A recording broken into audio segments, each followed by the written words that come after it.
I lost. Good. Does the screen show? Not yet for me. For me, it's written that you are sharing, but I don't see. Is it the same for Bastien? Yeah. I just see a black screen now. Okay. Okay, so let me see. Let me try again. That's the joy of Yeah. webinars and computer presentations. Blackboard never does this. Okay, now I think it's there. Yeah, Perfect. we see it. Okay, so great. So for today's session, we have the pleasure to have Michael Aizenman and Jakob Shapiro, who will talk to us about so delocalization for the integer valued Gaussian field in dimension 2. On the, so if I remember correctly, it's Berezinski, Kosterlitz, Thules phase transition. And well, it's a long title, so it will be about that. Okay, I let you speak. Okay, thank you. Let me start by by taking some load off my chest. As we are engaged in our joyful pursuit, I cannot ignore the events unfolding at the moment in Ukraine. I feel the need to register my concern and empathy for people there. I've seen wars of choice, and I'm sorry to see one again. I didn't think I would see one so soon again. Okay, to our topic. So I'm presenting today the work which was carried jointly with Matan Harel, Jacob Shapiro, and Ron Peled. The collaborators are here to answer your questions, correct me, and keep me honest. The title's talk is, the talk's title, excuse me, is Delocalization in the Integer Restricted Gaussian Field in 2 dimensions, and the Bogoliubov-Kosterlitz-Thouless phases of spin models with O2 symmetry. Rather than give a preview of what's there, let me just jump and introduce the cast of characters for what we are talking about. So this includes graphs, which I want to comment on, height functions, and spin models with the O2 rotational symmetry. So talking about graphs, we'll be talking about mainly planar graphs. An example is here. The graph's side vertex set is V, edge set is E. In this case, the vertices are the points where the lines meet. And for each graph, planar graph, there is a dual graph whose sides are the cells of this one. So in this example, the dual graph has these sides, like the 3 indicated here. The proximity relations are as indicated in this picture. And in this, the dual to the triangular graph is the honeycomb one. We denote the dual by G star. And in this case, and we have some relevance, but not overwhelming, the dual graph is of degree 3. The graph which is even easier to draw is the self-dual graph Z2, which by default is often the one which is drawn on the blackboard by mathematicians because you can do it very quickly. So on these graphs, we would have models. And a theme that we would encounter today is that there are duality relations between models. Of particular interest for us would be, coming from physics, would be the spin system, where at sides of the original graph, you have spins. So spin function is a 2-component function defined over the vertex set, taking values in the unit circle. They may be represented as in here. These are 2-dimensional unit vectors. And it turns out that this model is related by a duality transformation, which will be mentioned here, to the random integer valued height function. Sometimes this is referred to as the z-valued Gaussian field. It's a bit of a misnomer because if it's z-valued, it's no longer Gaussian. It's for that reason that the title refers to z-restricted Gaussian field. That I think is even mathematically correct. Now, the topic of interest are the phase transitions, which are exhibited by these two models. On the spin side, it's the Berezinski-Kosterlitz-Thouless phase transition, which I would define or at least describe shortly. And on the height function side, it's the pinning transition. Both are unique to 2 dimensions. So these are 2-dimensional phenomena. And it turns out they are related. Now, when I talk about duality relation, duality suggests one kind of one-to-one relation between two models. It turns out that it's more than that. So that you may actually have 3 models or more with duality relations crisscrossing the map in more than one way. So duality is a bit of a misnomer. That's why I put it in quotation mark. Now, in essence, the results which will, let me start by saying that the transitions are not newly discovered here, far from that. The Berezinski-Kosterlitz-Thouless transition was celebrated by a Nobel Prize to Kosterlitz and Thouless. It was mathematically established a long time ago in a seminal paper by Froelich and Spencer. I would mention those results. However, it's being revisited these days with the goal of adding to the understanding of the mechanism driving it and presenting different possible approaches to it. Again, part of the motivation is to simplify the analysis, but also to develop ideas which may go beyond that system. Now, to explain the terminology here, well, actually, I should start by describing the height function. So let me do it in that context. Oh, well, no, sorry, I should say a word about that here. So what's a height function? The height function is described by an integer valued function defined over the vertices of the dual graph.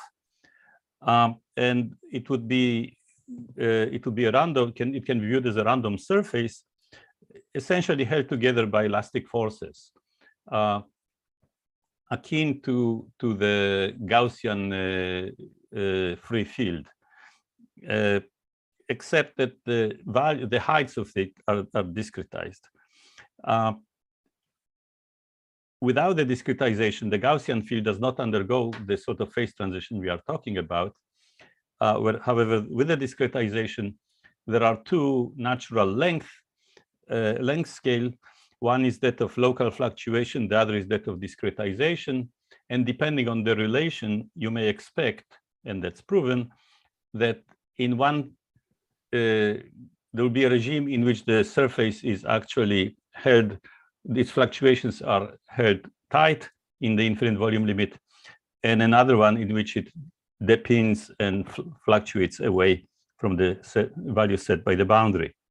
So to be a bit more, I would in a minute introduce it, but let me first give an impressionistic summary of the main results which we are presenting. And there are 3 things, three of them. The first is a new relation between the 2 component spin-spin correlations and a loop amplitude. If what I'm saying now is not clear, I hope that it will become clear once the models are introduced. But I wanted to at least paint an impressionistic picture of what we are talking about, what's ahead, before we get possibly lost in some of the details which follow. So, as I said, there is going to be a random, the random surface, the so-called z-valued Gaussian field, or more precisely, integer restricted Gaussian field, is a random function, and as such, you may expect it possible to be able to associate with this contour levels. So I'm drawing here, what's drawn here is the map of the domain over which the function is defined. It's defined on a much smaller scale than that of this box. Under the microscope, you would find a structure like that. So the function is defined over the cells of the dual lattice. That's where the integers n are defined. So n is a function from the dual graph to integers. The probability distribution of a given configuration is discrete version of the elastic distribution of a surface. Had there not been a restriction to integers, this would be essentially Gaussian, a lattice Gaussian field. So it permits us to talk about the integer valued height at a given point. And then we introduce the notion of level lines not by following the values of the function, but rather these are the contour lines are passing between the sites, and a level line at height k would be half an integer, so it does not overlap with the values. A line passes between sites where a k line would pass between sites at which n is greater than k to the left and smaller than k to the right. This way, you are able to introduce the notion of contour lines, which are oriented. And what we establish, that's a new relation, is that the spin-spin correlation in the model which would be introduced, the spin model, is actually bounded below by the probability that the two sites on the original lattice lie along a contour line, along a level line of this random height function. So that's the first result. This sort of relation, to my taste, is notable because we have already encountered some exact relations of this kind. Many in the audience will be familiar with the random cluster representation of the Ising model. In that case, the spin-spin correlation can be presented as the probability that the two sites are in the same connected cluster of the model. We are talking about something else. It's the probability that they are on the boundary of a connected cluster of sorts, or at least of a level line. Such relations have been found before for quantum spin chains. And what we are presenting here would be sort of partial. Under this relation, the system that we are talking about, the O2 symmetric spin models, do not quite join that club, but partially they do. Namely, this is not an equality, that's an inequality. Now, such a relation actually, whenever you see that, it implies that when the random surface contains in the infinite volume limit infinitely many nested level lines, the spin-spin correlation has to have slow decay. I would go over the argument later, but that's sort of a canonical argument by now. So let me move to the second result, which essentially expresses this more precisely.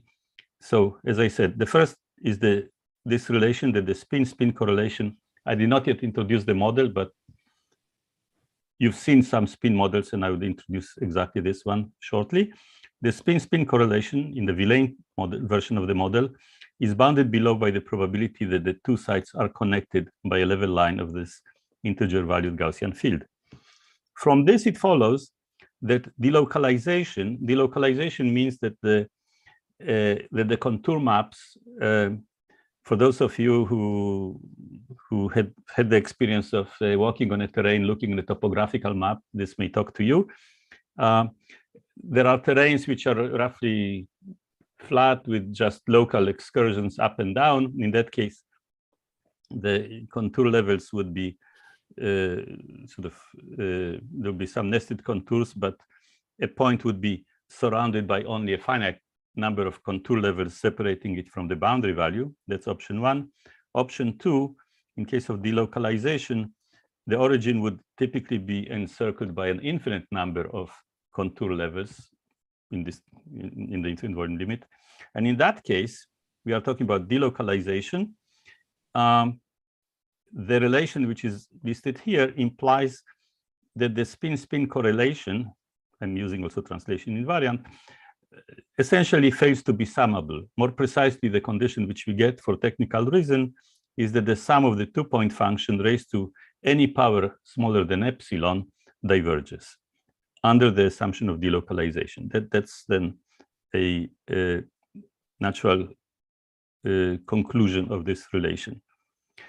And then, since even if you're interested just in the spin model, you see that delocalization of the dual height function is relevant, you want to be able to establish by as simple means as possible that the relevant random height function delocalizes. So building on the recent progress by Pete Lamers, who showed that for cubic graphs, who produced a simple proof of delocalization on cubic graphs, we extend the proof showing that delocalization transition, showing by elementary means that delocalization transition occurs on any doubly periodic planar graph. We are using here the proof of Lamers, which however was restricted to cubic graphs in a very essential way. In the paper, the question of how to extend this was left open, and we answered this question. Now, each of these models have various versions. Some of them are most natural for the approach which we are describing, so we would initially discuss it in that context. But I want to say that the results are established in greater generality than that. In particular, in case of the spin-spin interaction model, for my taste, the simplest version to some extent is the Villain model, but there is also the very natural version of the lattice nearest neighbor interaction, which to which our analysis also applies. So as I said, these statements are expressed here in the simplest context, but they're established in greater generality, in particular the O2 spin-spin interaction. Now, there are various prior results. We do not work in vacuum, and other related recent works, and this will be mentioned below. Please feel free to interrupt me with questions as we go along, or corrections, of course. Can I ask a question? Sorry. Yeah. So the duality between the original sigma model that I suppose you haven't defined yet and the ZGF is at the level of the inequality, or there is something more precise there? I don't know. The duality is an exact relation. Okay. There is an exact expression for the spin-spin correlation in terms of a quantity to be computed for the random height function. Okay. But that relation does not yet, we go beyond this relation. We actually, from this relation, we extract the inequality which I presented. Okay, okay. Right, so this inequality is not just simply the duality statement. Sorry for my ignorance. No, to the contrary. Thank you. I mean, such comments and questions only enhance the presentation, so do not hesitate, and thank you. Okay, so I gave a somewhat impressionistic idea of what the results are, and just to go back to that, one of these concerns a question which is of direct interest and independent of the spin models, concerning the delocalization transition. So I would describe this first, and then I would introduce the spin models and outline the derivation of this relation, or at least mention, I think I would outline this. Jacob would then provide further details. And I would explain how does this relation lead to this one. But thank you for the question. This relation is not an equality. There is an equality, and from that we extract this. So let's start by the self-contained presentation of the integer-valued Gaussian field model, or rather integer-restricted Gaussian field. So that can be defined over any graph, and it's described by a random function which assigns integer values to vertices on the graph. The simplest way to introduce the measure is to start from the partition function, which is going to be the normalizing factor. So it's sum over all integer valued functions with a Dirichlet boundary condition. So they are restricted to vanish at the boundary. Sorry? The Dirichlet boundary conditions. The weight is e to the minus lambda over 2 times essentially the gradient square. So we are summing over the nearest neighbor edges, the difference in the value of n squared.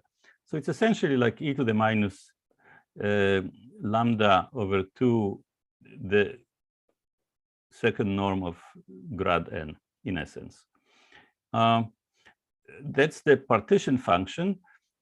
The probability distribution of n is given by the normalized contribution to this sum. It's normalized contribution to the sum. In other words, at given lambda, which is this coefficient, the probability of a configuration is given by exactly this Gibbs factor divided by the normalization, which is just this partition function.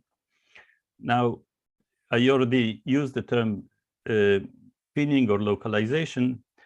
So this random function is said to be pinned or exhibit localization at given lambda if for every x, the infinite volume limit of the second moment of n at x diverges. Sorry, is finite. That's the case of pinned. Otherwise, it's delocalized. The intuition here, I hope, is very simple. If you have a random, oops, let's see. You have a height function which is pinned at the edges, and in principle there are two possibilities. It can develop kind of local fluctuation, but remembering the level at which it was picked at the boundary, or else these fluctuations may actually become more divergent, more and more divergent in the limit when L tends to infinity, L being the size of the box. So I hope that the terminology is clear. It's either pinned, even when it's pinned, it fluctuates, but local fluctuations, or delocalizes. The distribution of these variables is not tight in the limit. Now, a couple of basic results. Yes? Can I ask a question? Yes. Yes.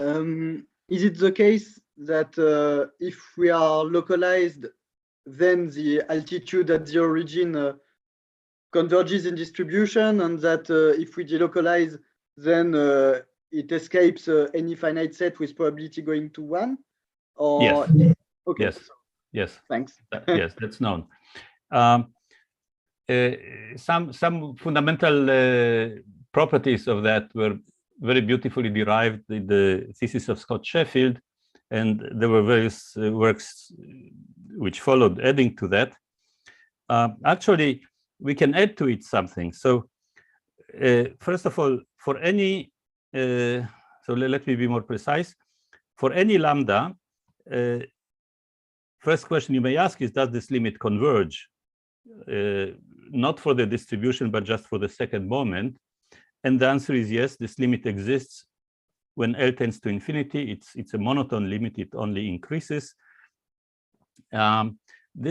This probably was sort of expected by everyone, and I do not know whether it was proven or not before, but Lammers and Ott provide a very beautiful argument which establishes that, and that's the FKG property of such functions. FKG apply to the modulus of n, and from that standard arguments immediately allow to conclude that the limit exists. So that's a nice contribution of Lammers and Ott. Somewhat surprisingly from my perspective, only of last year. Even then, you may ask whether this is monotone in lambda. Actually, let me delay on this point for a moment. Had this been a regular Gaussian field, since we are on the lattice, this integral is convergent in a finite volume. The infinite volume of limit of that with probability 1 in 2 dimensions would produce divergence. Not only that, whatever is the limit, lambda enters in a very elementary way. There is the distribution of square root of lambda times n is lambda independent. The model scales in a very simple, is homogeneous in a very simple way. So there is no phase transition for the Gaussian free field. Here, however, there is room for a phase transition, in essence, because, as I indicated, you have a competition between two length scales. If you look at this function,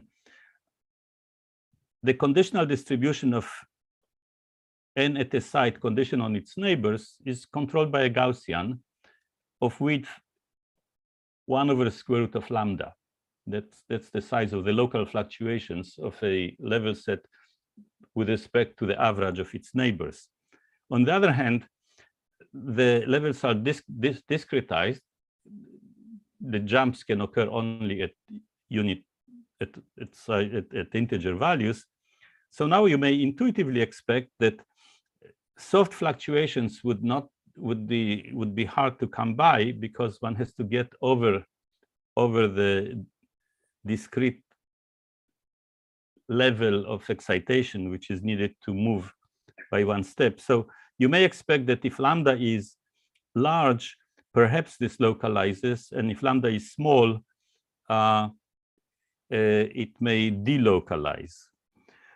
In any case, a natural question is whether this function is, the second moment is monotone in lambda.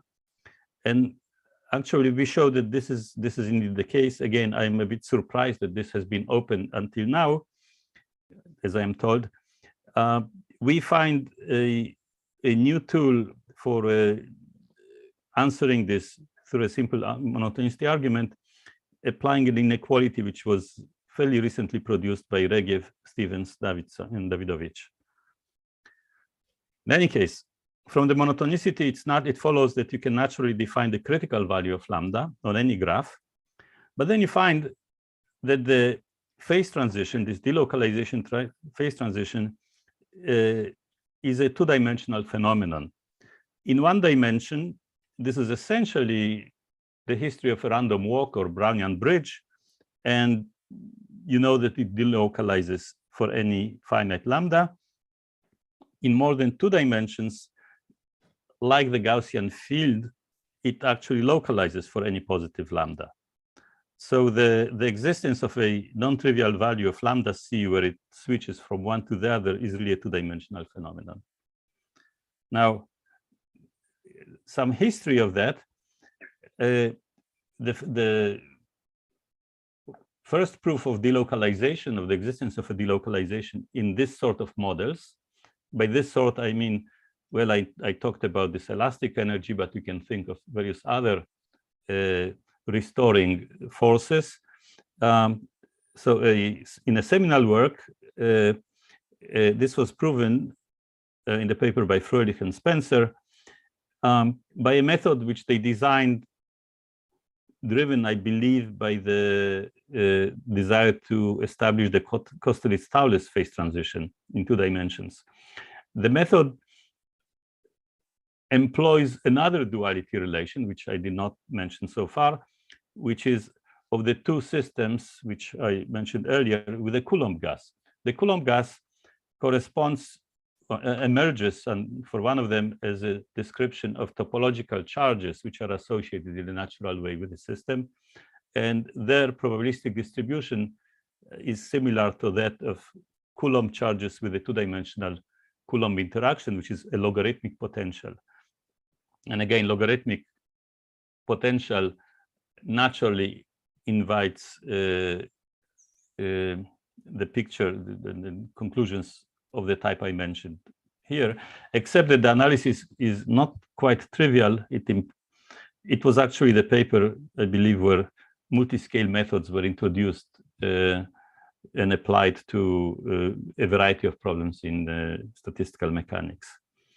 So the Coulomb gas picture is quite effective, except it's not trivial. So efforts continue to be made to simplify and sharpen the analysis. That includes a fairly recent work by Garban and Sepulveda, quantitative bounds on vortex fluctuations in 2D Coulomb system. So that this Coulomb system turns out to be related via different duality relations to both the spin models, for which we discussed the Berezinski-Kosterlitz-Thouless transition, and to height functions.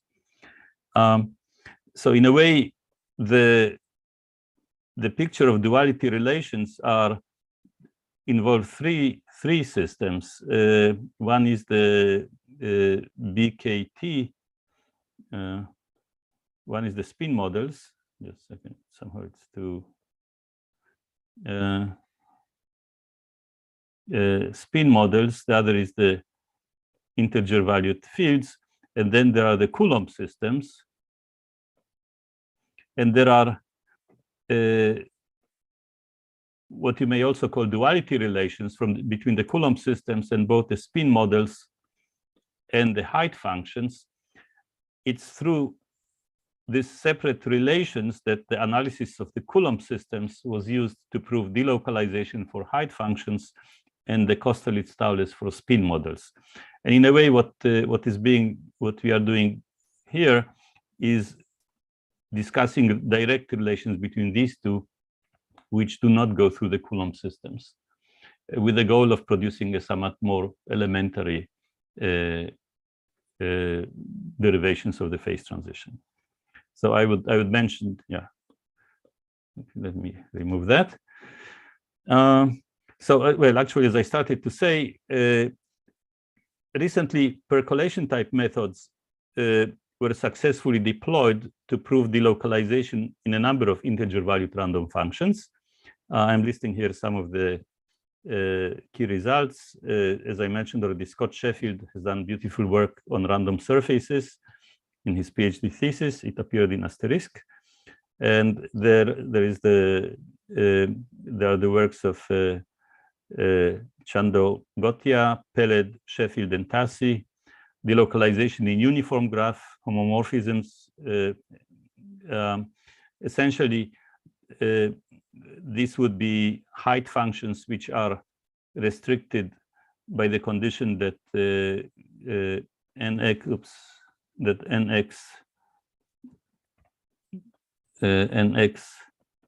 minus ny is restricted to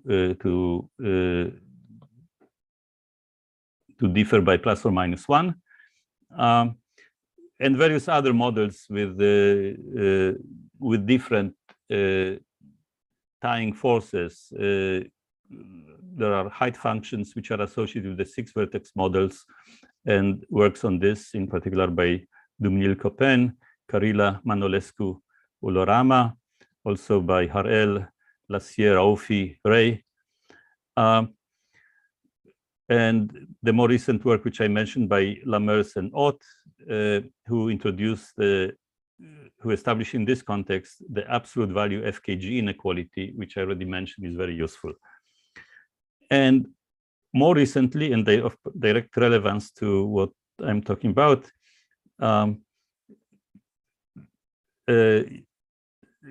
more recent work is that by Pete Lamers, who produced an elementary proof of delocalization of the height function on cubic planar graphs. I would not summarize here the argument, which is really beautiful, but it's a percolation type argument. Well, perhaps I should say a word about it. You are talking about influence of the boundary, and to describe this, you are led to sort of percolation of the picture of the boundary influence. And in that case, the boundary, other than being positive, can be other than being 0, can be either positive or negative. And a key element in the analysis is to introduce a picture where this effect propagates through edges, which are either designated as either positive or negative, and the influence can percolate only among likely colored edges. And in that case, what's unique about cubic graphs, and is not true about, say, square lattice, is that you cannot have simultaneous percolation of positive edges and negative edges, unlike on a square lattice, where you can have this sort of picture. So I just wanted to explain this in order to indicate that this restriction to cubic planar graphs is essential for the argument. But building on it, we, with the help of the inequality which Regev, Stephens, Davidovich presented for Gaussians on a lattice, we showed how to conclude for any planar graph delocalization, any doubly periodic planar graph delocalization at some finite value of lambda. So that's about existence of delocalization. I would not say more about that because I want to also present the other model. So let's see, how are we doing? Well, I need to quickly say something about the spin models. So these are the two key players. Spin models, well, there are two types of spin models here. They are closely related. In one of them, the XY model, at the sides of a lattice, you have over the sides of the lattice, you have a function, spin function, G, it should be V. It's a two-component function of unit modulus, and the interaction can be written equivalently as sigma x dot sigma y or sigma x minus sigma y square. These are unit vectors. So that's the usual XY spin model.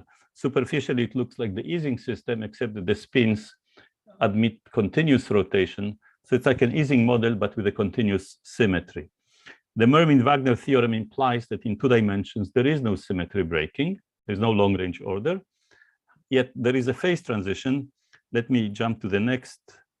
Page for a moment. So the Mermaid-Wagner theorem states that in 2 dimensions, there is no long-range order in the presence of continuous symmetry. However, there is a phase transition. Just to indicate what it is, do not read other stuff below yet. The phase transition is manifest in the change in the nature of the spin-spin correlations. At high temperatures, you have exponential decay, as in any model of compact spins, and local interaction. At low temperature, although we do not have long-range order, the spin-spin correlations decays not faster than a power law, and the power is actually temperature dependent. So there's a line of critical points in a way, and that's the remarkable Kosterlitz-Thouless phase transition. Then there is another version of these models, which I am very fond of, and let me add here a page. Let's see. Sorry. Let me add a page here to describe those. Yeah. So the Villain in the Villain model, which I personally, and not only I, like very much, but it's not presented always as in the most natural way. So let me just mention what for me is a natural presentation of the Villain model. You know, in physics, in mathematical physics, we often are interested in taking continuum limit of the models because additional symmetries and considerations emerge then. You can think of the Villain model as a simple version of a model which is already defined in the continuum. Namely, think of the spins sigma as defined over the edges of the graph. And then over the edges, the spin sigma can be viewed as e to the I some theta of x, and think of theta as being described by Brownian motion on a circle. So you have collection of, the spin configuration can be viewed as a continuous function defined over the edges from the lines, set of lines into circles, with the most natural interaction, which is the local version of grad sigma square. We know this as Brownian bridge, or in this case, it's a Brownian motion on a circle. Okay, and if you ask, well, what does this produce for the interaction between the spins at the vertices? Then you get naturally this interaction, which is how the Villain model is usually presented. The partition function is integral over all values, over all theta, over the configurations of theta at the vertices. And for a given configuration, you do not get, as in the previous model, cosine of the difference, but rather sum over the integers of the Gaussian energy for the difference being theta x minus theta y plus this integer increment. Namely, for consistency, the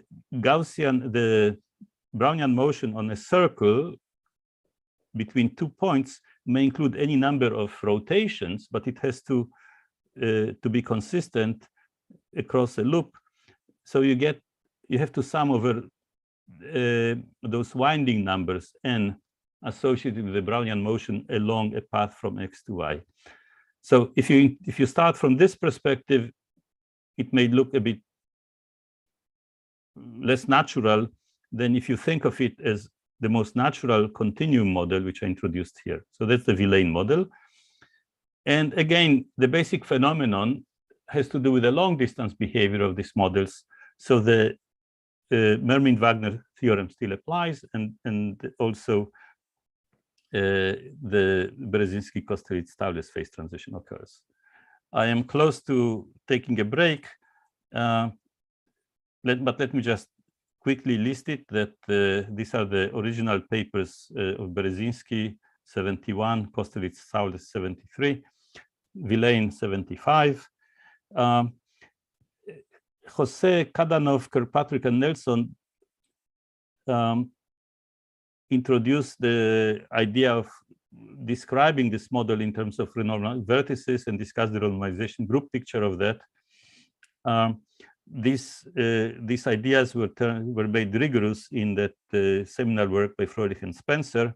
And as I already mentioned, this approach on one hand produces very good and increasingly better results in the subject of ongoing studies by Garband and Sepulveda and others. However, we also have good reason to try to find another more intrinsic or elementary derivation of this behavior. Let me see let's see, should I stop now, or can I present 2 more transparencies and stop then? Let me do that perhaps, because it's on the transparencies here. So I'm now coming to the relation of the Villain model with a discrete Gaussian field, the duality relation that I mentioned and I was asked before. I'm presenting it in case of this triangular graph here. The pictures are for the triangular graph, just because it facilitates the distinction between the graph and its dual. So the partition function of the discrete Gaussian field, it's also what we denote. This is the same as the ZGF. The partition function is sum over configurations of n with this elastic energy factor, Gibbs factor, and the spin-spin correlation is there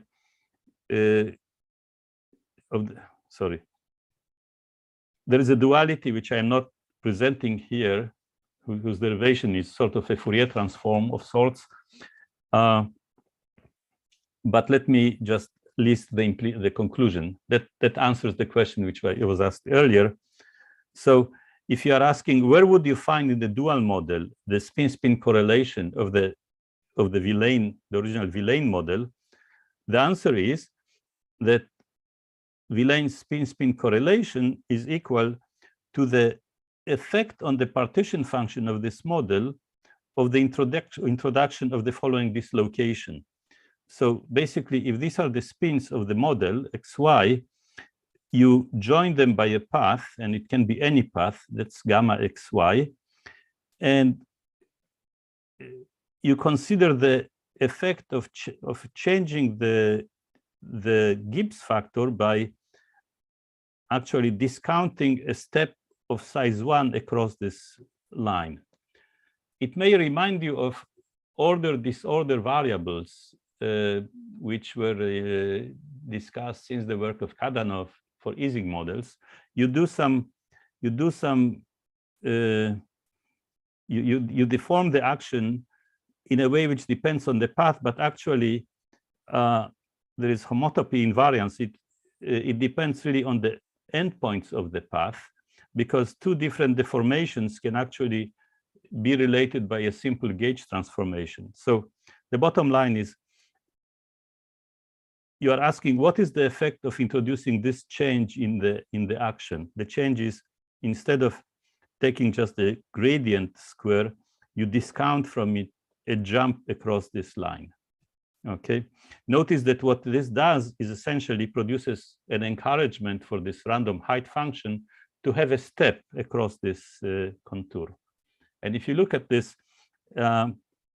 this is actually invariant on the deformations of the path, as long as you keep the endpoints fixed.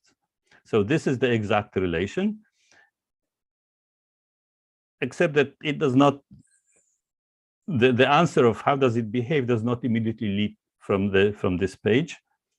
And as I say, we use that plus the argument which would be described in greater detail by Jacob to establish an inequality in which the Villain model spin-spin correlation is bounded from below by the probability that two sides are on the same level line. That's what I mentioned before.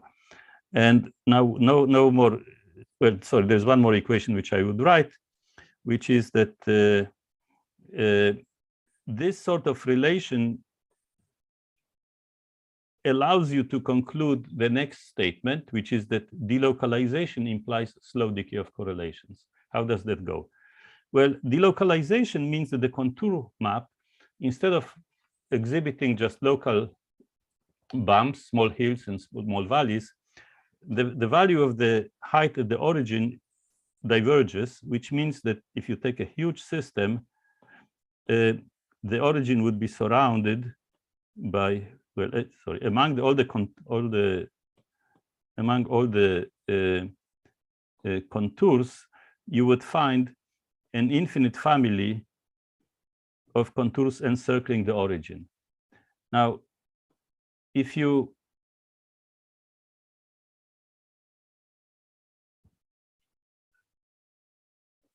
now combine this with the bound which you have here, notice that for each contour, there is at least one pair of sides, U and V, one on the x-axis, the other on the y-axis, for which this condition is satisfied. From this, it follows that the expected value, so it follows the following, that if you sum over U positive, U and V positive, except, no, sorry, I'm not, let me not write it, but say you sum over U and V, except that U is summed along the x-axis, Y along the y-axis. The indicator function, which says that U and V are connected by a level line,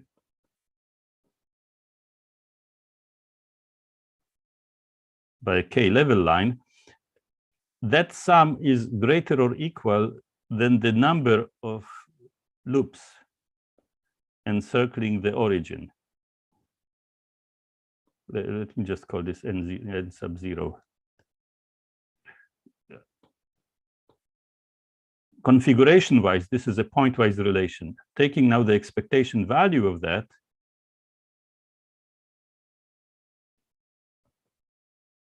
on both sides, you learn that sum over uv of the expected value of, by our inequality, sigma u dot sigma v is greater or equal than the expected value of the number of levels.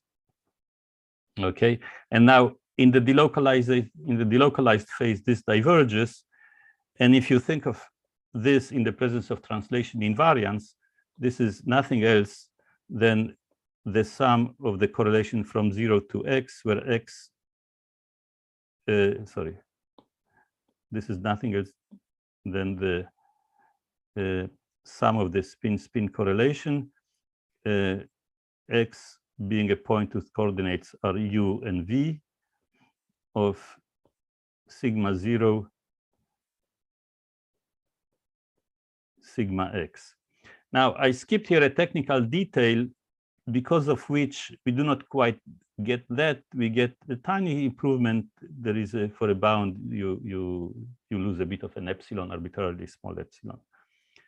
So that's the essence of the new relation between the models and how it implies that delocalization, meaning existence of infinite family of contours within contours encircling the origin, implies slow decay of correlations, slow enough so that this be infinity, the sum diverges under that delocalization condition. And the last I think word which I think I would say on that is that through this argument, this O2 model joins a collection of other spin models for which you have this sort of stochastic geometric interpretation for the correlations. To my knowledge, this argument showed up early on in our paper with Bruno Nachterhalle on geometric aspects of certain quantum spin chains. And this re-emerged more recently in a joint work with Hugo Dumil-Copin and Simone Warzel, where we actually studied a different ensemble of random loops, essentially loops associated with the fixed vertex models. And what I find particularly exciting about this piece of mathematics is that as we found in this work, or found or presented, used, there is a common system of random loops, common mathematical objects, stochastic geometric object, which projects in different directions of very different models of physics, some of them classical, some of them quantum, and some of them, in some of them, the effect which I described is linked to, the delocalization in the sense of existence of infinite families of nested contours is linked with discontinuity of the phase transition in Q-state Potts models. In others, it's an L order or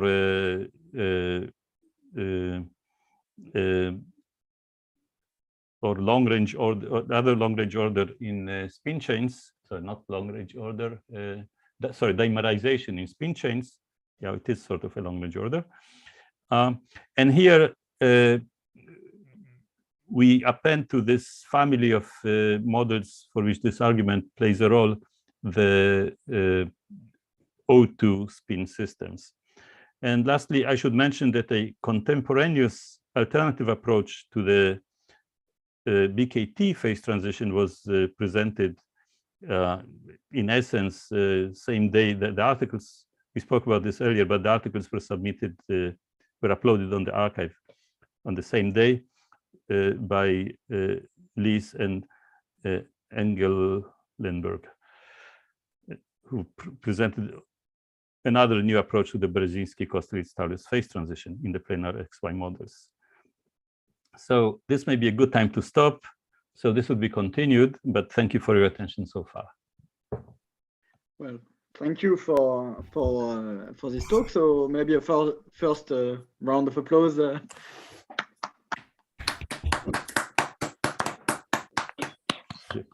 And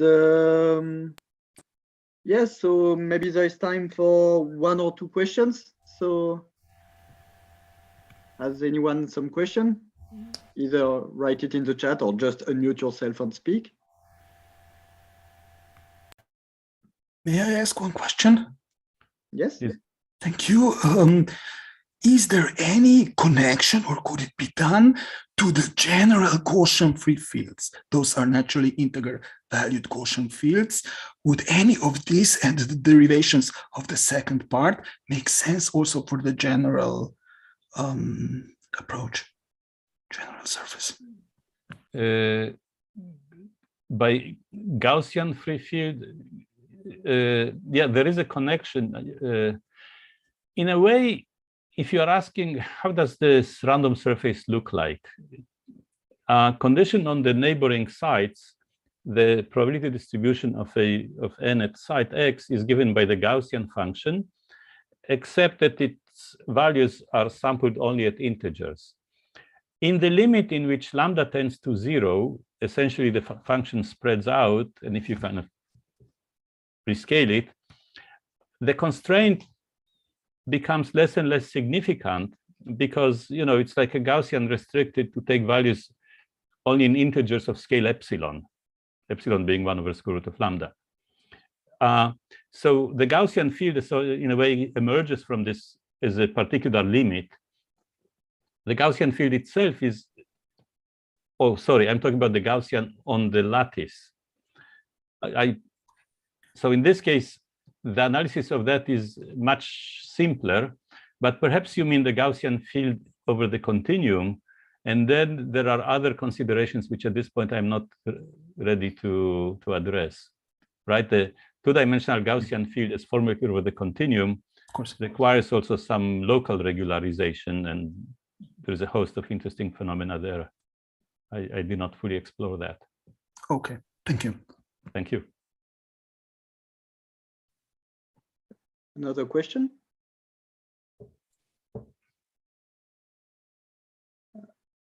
If not, I have one. So you mentioned that this duality between one model with spins on the circle and the other one with altitude in Z could be thought a bit as kind of a Fourier duality. And in Fourier, we have the real numbers that are itself dual. So I was wondering if there was a similar duality between the normal Gaussian field, Gaussian free field, the usual one, and with some R-valued spin models. And is there something interesting to say in this direction, or does it just say, okay, something is equal to itself, but it's not something interesting? I was just wondering. I don't know if it makes sense. I'm just. Yeah, it does make sense. I think that one could probably see a relation there. In particular, for a Gaussian field, you may also ask questions like the effect of introduction of cuts over which the Gaussian field is encouraged to make a jump, is allowed to make a jump. You know, introduction of disorder variables to Gaussian fields. So I do not have a ready answer to provide, but I think it's a direction worth checking. Okay. Since it's time to start the next talk, I guess we can close the first question session. So, but we can have a round of applause again. Yep. Bastien, maybe you want to do we keep this YouTube link or do we cut? Yeah, I think we just keep the YouTube link. I think it's the easier way. Sure. Okay. Good. So let's have a 1 minute break, just the time to switch technical stuff and so on. And oh, okay, I'm nice. 2 minutes if you need to have a drink or something, and we resume in